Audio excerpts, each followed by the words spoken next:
Hello, I'm Dr. Kanowitz, CEO and Medical Director for Securisyn Medical. Today I'm going to demonstrate the use of the Solidarity Oral Endotracheal Tube for airway management and the use of the Solidarity Oral Endotracheal Tube Stabilizer to maintain the position of the endotracheal tube. Initially, it's very important to make sure that all of your equipment is prepared. First, you must remove the Solidarity Oral Endotracheal Tube from its package, and then you want to check several things. Initially, you want to check the balloon to make sure that it is well inflated. Go ahead and insert your syringe and blow up the cuff. Make sure that it holds air, and then remove the air from the cuff. Next, you want to make sure to check that the universal connector is well seated into the endotracheal tube and that the inflation port is snapped into the universal connector. Lastly, you want to make sure that the intubating stylet is placed into the oral endotracheal tube. Next, you want to prepare the Solidarity stabilizer. Remove it from the package. Next, undo the strap and make sure to fully extend it.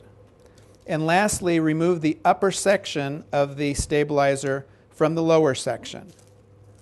Then you're prepared to go ahead and do your intubation.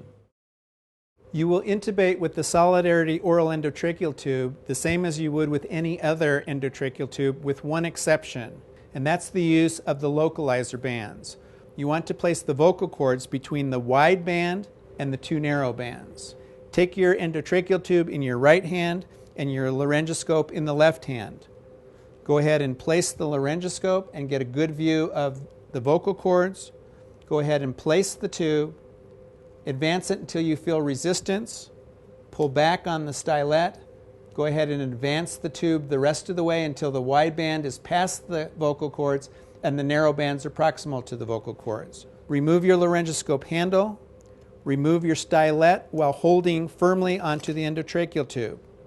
You'll then want to blow up your balloon by inserting a syringe into the inflation port. Doing that, you put approximately 10 cc's of air into the balloon until it feels like it's properly inflated.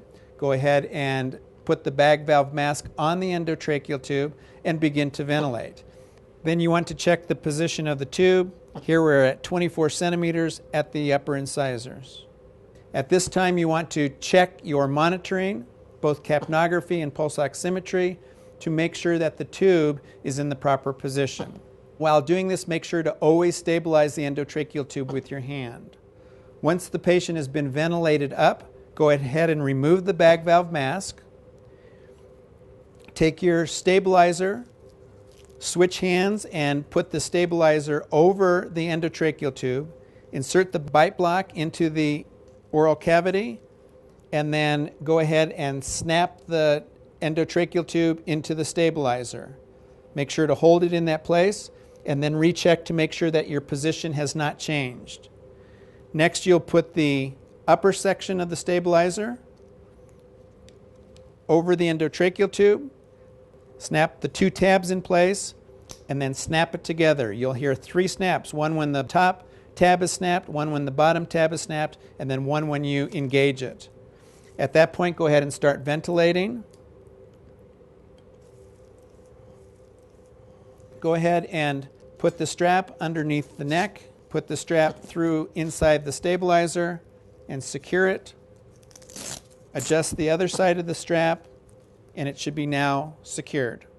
The last thing you want to do is take the bite block stabilizer clip, put it over the bite block, and now the stabilizer and endotracheal tube are in place and well stabilized. Our mission at Securisyn Medical is to inspire the world to collaborate to make airway management safer. If you would like more information or would like to become an airway activist, go to our website at www.securisyn.com.